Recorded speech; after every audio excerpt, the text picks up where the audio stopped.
Hello, my dear students. This is Varzur Classes Pune. I will take today topic of laws of motion. Newton 3 laws.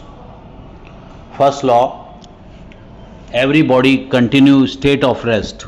Every body continue state of rest or uniform motion unless until it is compelled by external agency or force. This is first law. This is called law of inertia. Now, what is inertia? The property of a body by virtue of which it resists any change in their motion or rest.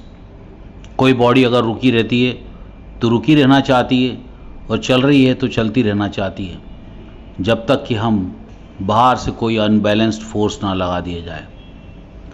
Inertia एक प्रकार सा body का आलस्यपन होता है।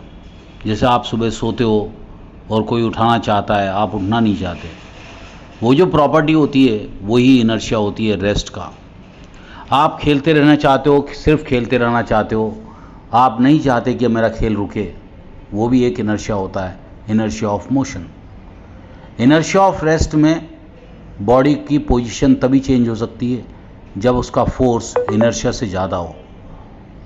Inertia of measure of mass is called inertia, measure of inertia. Greater mass, greater is the inertia of the body. इसी तरह से अगर बॉडी मोशन में होती है तो मास इनटू वेलोसिटी मोमेंटम कहलाता है। कभी मास ज़्यादा हो, वेलोसिटी भी ज़्यादा हो तो अच्छी बात है, तो हम कहेंगे मोमेंटम ज़्यादा है। मोमेंटम मास और वेलोसिटी से मिलके बना है, तो मास हो गया किलोग्राम और वेलोसिटी हो गया मीटर पर सेकेंड। तो mass into velocity is called momentum.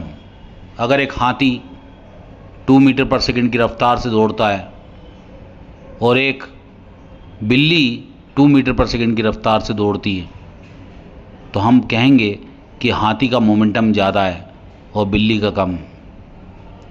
ये बात ज़रूरी नहीं है कि कोई भारी भरकम चीज़ है उसका ही मोमेंटम ज़्यादा होगा।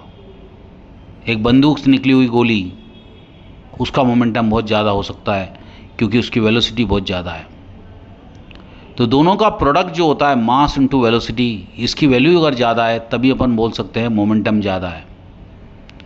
तो जब इनर्शिया मोशन में होता है तो समझ लो मोमेंटम, और जितना ज़्यादा मोमेंटम हम बोल सकते हैं इनर्शिया ऑफ मोशन उतना ज़्यादा है। इसी तरह से रेस्ट कंडीशन में अगर कोई ऑब्जेक्ट है तो अपन उसको बोलेंगे inertia, and mass is the measure of inertia. तो पहला लॉ यही था कि कोई भी बॉडी अपनी पोजीशन पे बने रहना चाहती है और उसकी पोजीशन की जब वाट लग जाती है, उसके मोमेंटम की वाट लग जाती है, तो समझ लो वो फर्स्ट लॉ है।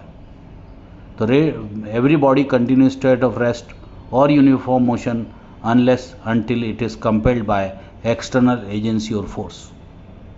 एक और बात सामने आती है कि फर्स्ट लॉ पे बेस्ड क्वेश्चन कौन से हो सकते हैं। बस एकदम से रुकती है, स्टॉप करती है, ब्रेक लगाती है, तो जो यात्री होते हैं, पैसेंजर्स होते हैं, वो हमेशा आगे की ओर जर्क खाते हैं और फॉरवर्ड बैंड हो जाते हैं।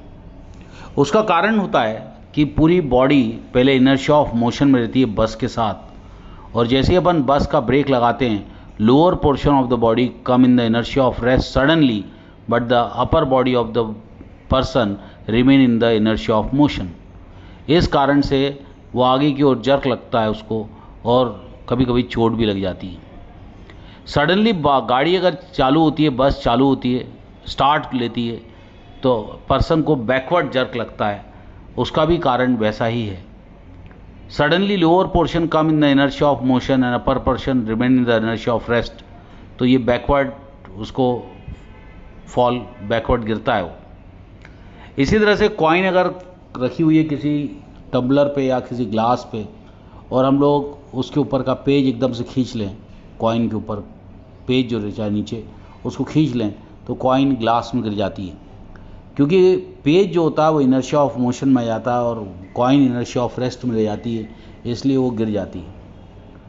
इसी तरह से कांच पे अगर एक पत्थर मारा जाए या गोली मार दी जाए तो वहाँ पे छेद बन जाता है, क्योंकि उस पोर्शन के पार्टिकल इनर्शिया ऑफ मोशन में जाते हैं और रिमेन जो पोर्शन रहता है वो इनर्शिया ऑफ रेस्ट में रह जाते हैं।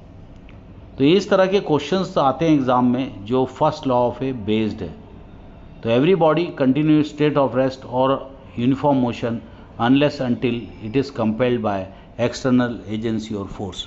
This is Newton's first law of motion. God bless you guys. Bye bye.